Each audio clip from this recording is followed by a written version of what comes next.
عزيزاتي اعزائي، كنتمنى انكم تكونوا بخير وعلى خير، كل شيء في امان الله. مرحبا بكم في قناتنا ديال اندو كيتشن. الا كنتوا اول مره كتشوفوا القناه ما تنساوش تضغطوا على زر الاشتراك، صابوني او سبسكرايب وتفعلوا الجرس باش يوصلكم مزيد الوصفات. غنشارك معكم اليوم فكره العشاء خفيف ظريف ولكن رائع ومنسم بواحد الشكل خطير. فالا بغيتوا تشوفوا معايا لا فيديو حتى الاخير، كذلك افكار اللي غادي نديرها في الفطور ان شاء الله الرحمن الرحيم، ما عليكم الا انكم تتبعوا لي الفيديو حتى الاخير، وما تنساوش تضغطوا على زر الاشتراك، تبارطاجيو لا فيديو مع صحابكم وصحاباتكم في لي ريزو سوسيو. كنقول لكم يلا مع بعض نشوفوا فكره اليوم. بالنسبه لي اليوم بغيت نشارك معكم كيفيه تحضير طبق افخاذ الدجاج بواحد الطريقه اللي هي رائعه جدا. ربما اول مره غادي تشوفوها معايا. ف عندي هنايا 2 4 6 ديال الفخيضات ديال الدجاج او التحتاني ديال الفخذ. شنو غندير لهم؟ غادي نملحهم، ولكن غادي نقص شويه الملحه. في نفس الوقت غادي ندير لهم شويه فقط، ماشي بزاف، ديال السكر. بغيتو ديروا العسل ديروه، انا غندير غير شويه ديال السكر سنيده.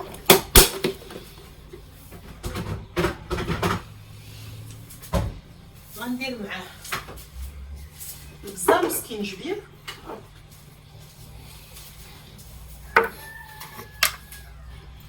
ندير شويه الابزار، شويه ديال السكينجبير، غنوفيو السكينجبير على الابزار. غادي ندير معاه واحد شويه ديال البسيبيسه، غير شويه. هذه غادي نخليها مباشره غير شويه ماشي بزاف، غير هاد الطريف هذا ديال البسيبيسه غنخليه معاه تما.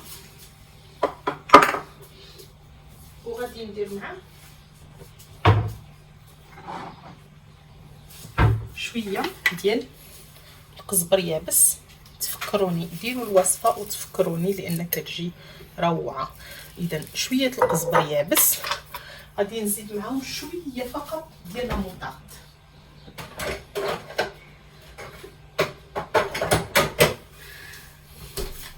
شويه الموطارد غنديرها غير بالراس ديال الموس على هذا الشكل هذا.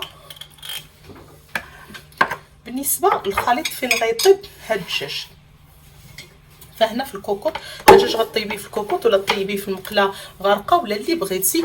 المهم هنا في الكوكوط عندي تقريبا واحد بصله خضريه كبيره وفلفله حمراء كبيره مقطعين، مشنفه انا البصله ومقطعه داك الفلفله الى قطع صغيره او مربعات صغيره، مع شويه ديال الكزبر حي، ودرت معاه واحد شويه ديال زيت روميه. ما ديروش الزيت البلديه في هذه الوصفه. غادي نضيف معاها فقط واحد طريف ديال الزبده باش يعطيني شويه البنه على هذا الشكل هذا.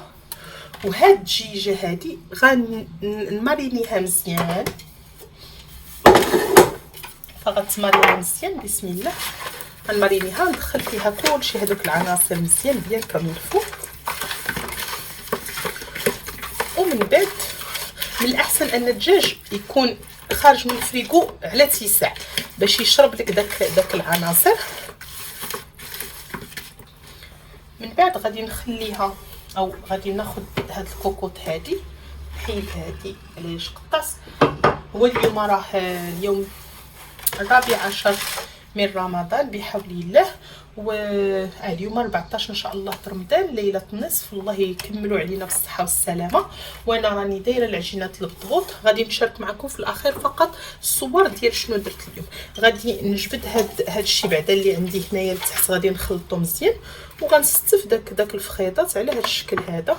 ما ديروا لا ملون لا غيان دوتو، بركه غير هاد الشيء اللي كاين. كتجي بنينه بزاف هاد الوصفه وكتجي رائعه. غندير شويه الماء، قدر ديال غنقول لكم واحد ربع كاس صغير، وغادي نروي وغنخلي هاد الدجاج يتمارينا مزيان. عفوا غنضيف واحد 2 وراق ديال الزيت ناموسه نسيتهم. غنضيف هاد 2 وراق الزيت ناموسه، هما اللي مهمين حتى هما.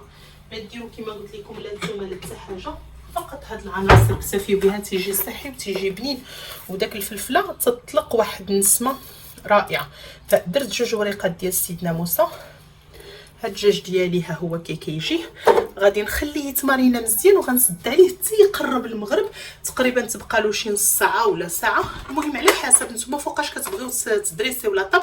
عاد ان شاء الله غادي نشعل عليه العافيه نار مهيله، غادي نخليه تقريبا واحد 16 دقيقه حتى 20 دقيقه على حسب، مره نحرك الكوكوط بحال اللي غير كنحركها صافي. وهاد الدجاج وجد معنا غادي تشوفوا من بعد الشكل النهائي ديالو. بالنسبه للرز اللي غيرافق لنا هاد الدجاج هذا فغادي نديرو على الطريقه بحال اللي قلتو ديال الحوت.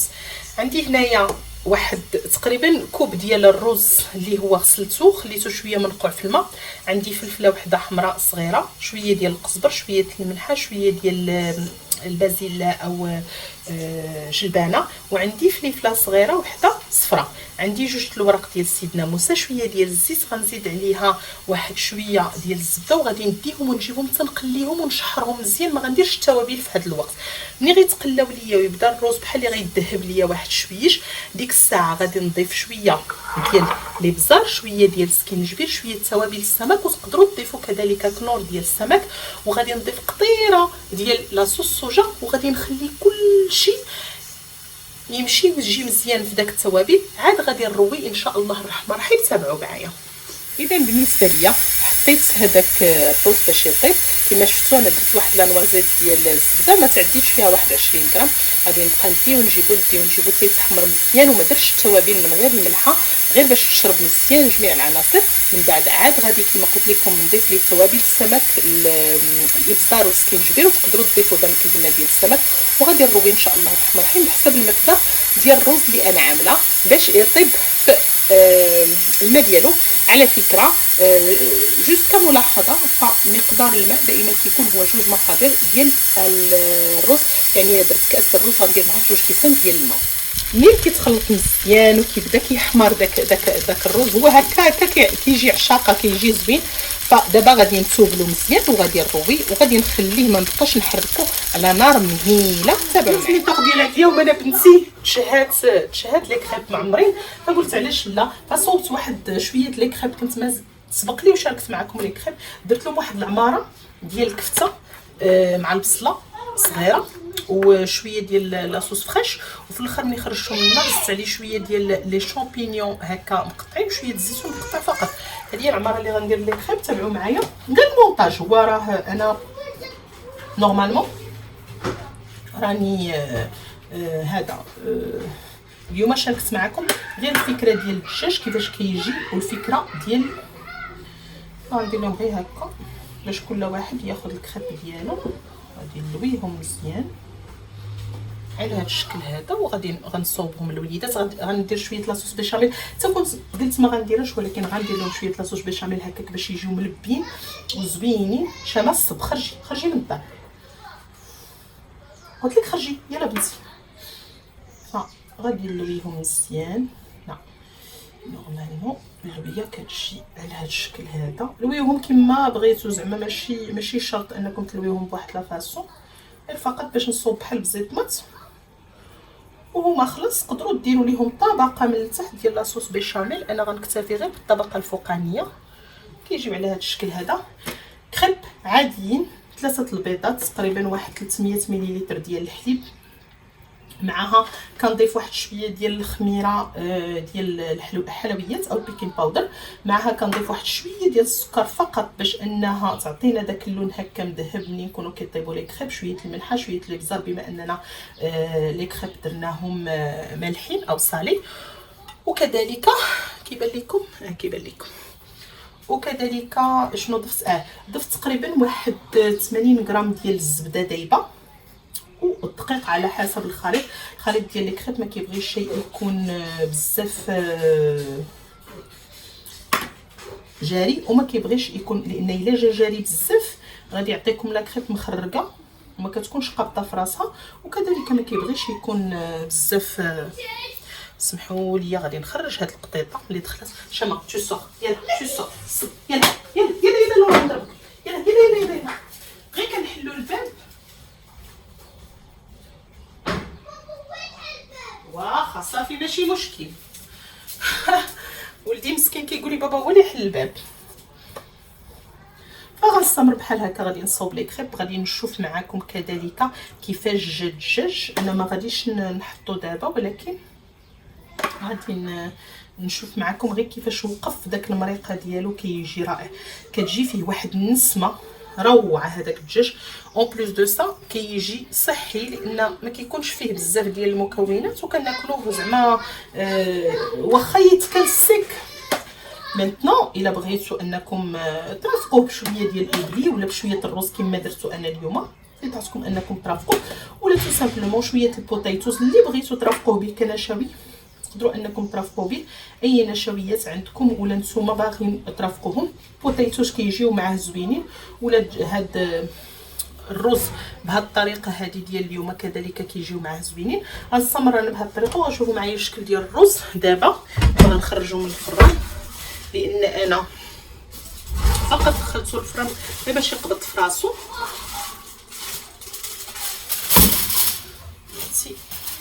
سخر هاد كما شفتوا انا خطيته بالقطن الالمنيوم، وكذلك خطيته هكا. شتي كيفاش جا، كيجي رائع. بلاتي نشارك معكم كيفاش جا. بنتي مسكينه قالت لي ماما راه ندوق لك واش طاب، فعطيتها ذاقت واش طاب.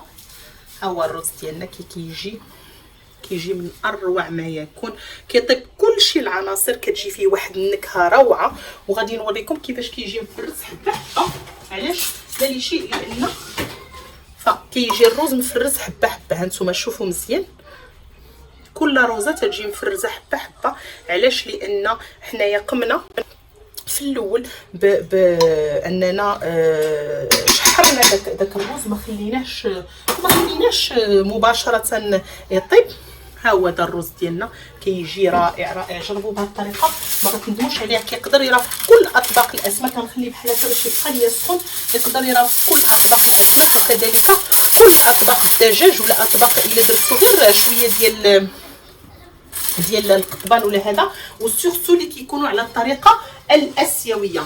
فهذا الرز من بعد غادي نشارك معكم الدجاج. غنستمر انا في لي كريب ومن بعد نطلع. بالنسبه لي كريب او الصينيه ديال لي كريب كما شفتوا هي دي وجدات ليا. فانا صوبت شويه ديال لاصوص بيشاميل، سبق لي وحضرت معكم لاصوص بيشاميل. كانوا بقاو لي واحد جوج كريبات فدرتهم في هذا البيريكس هذا صغير. غادي فقط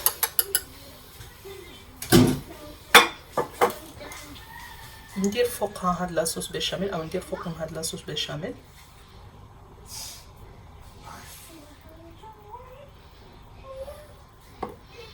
ندير شويه ديال الموزاريلا من فوق وندخلهم يتكراتيناو في الفران. على محل هذا الصغير ما غنديروش يتكراتينا، لان ما غناكلو تبارك الله بزاف هذا النهار. فغنكتفي بانني ندير واحد فيهم.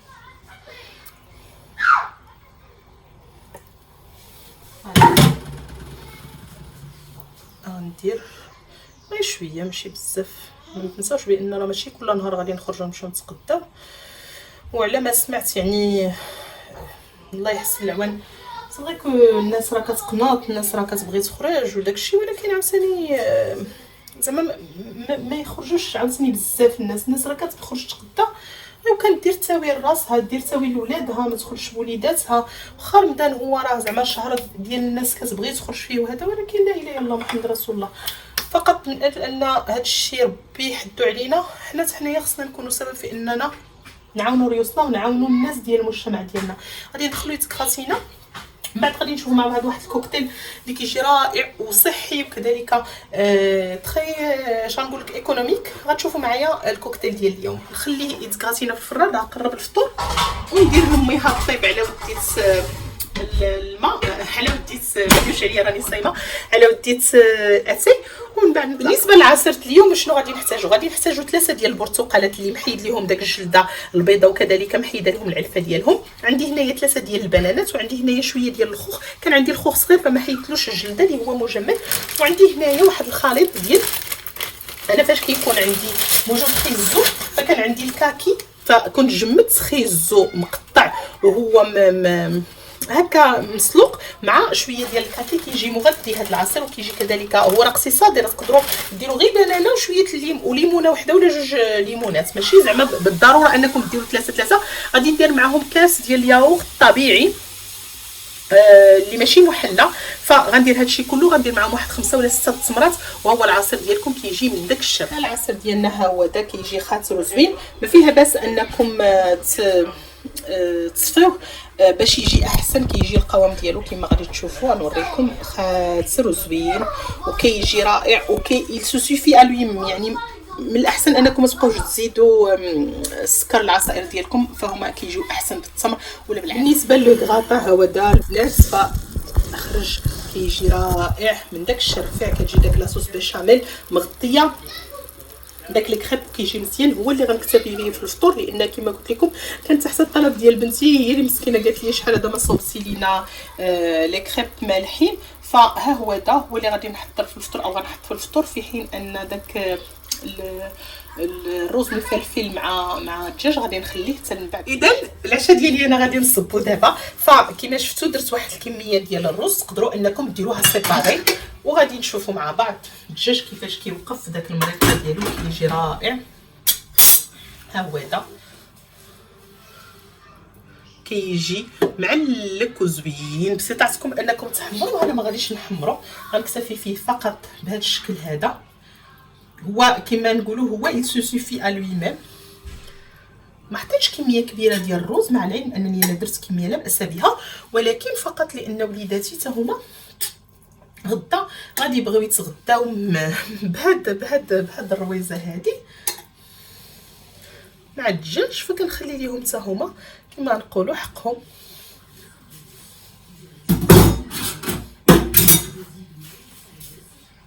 حطيت داك الدجيجه، وغادي نجي ناخذ شويه ديال داك البصله معسله، شو كي كتجي داك البصيله كتجي رائعه معسله هكا، وغنديرها من الفوق، نحيد داك الوريقات سيدنا موسى. خذوا الوقت ديال انكم تخليوه في الكوكوط حتى يطلق مزيان صافي، وكتكون هذه هي العشيوه خفيفه ظريفه ديال اليوم. كذلك طريقه جديده جو بونس بان اول مره كدار انا لا غوسيت، زعما راني جبتها من راسي، فكنتمنى انها تكون غادي تعجبكم، وانكم غادي تجربوها وتردوا عليا الخبر. على ما حال كانت هذه هي فكره اليوم، الفكره ما كانش هي الفطور، واخا شاركت معكم الاشياء اللي انا درتها في الفطور، كنكفف فقط غير هاد التفصيل ديالي، ولكن الفكره كانت هي العشاء، فكنتمنى انكم تجربوها وتردوا عليا الخبر. كنقول لكم اعزائي عزيزاتي، مرحبا بكم مره اخرى في قناتنا ديال اندو كيتشن، ما تنساوش انكم تشاركوا الفيديو مع اصحابكم وصحباتكم، والى اللقاء.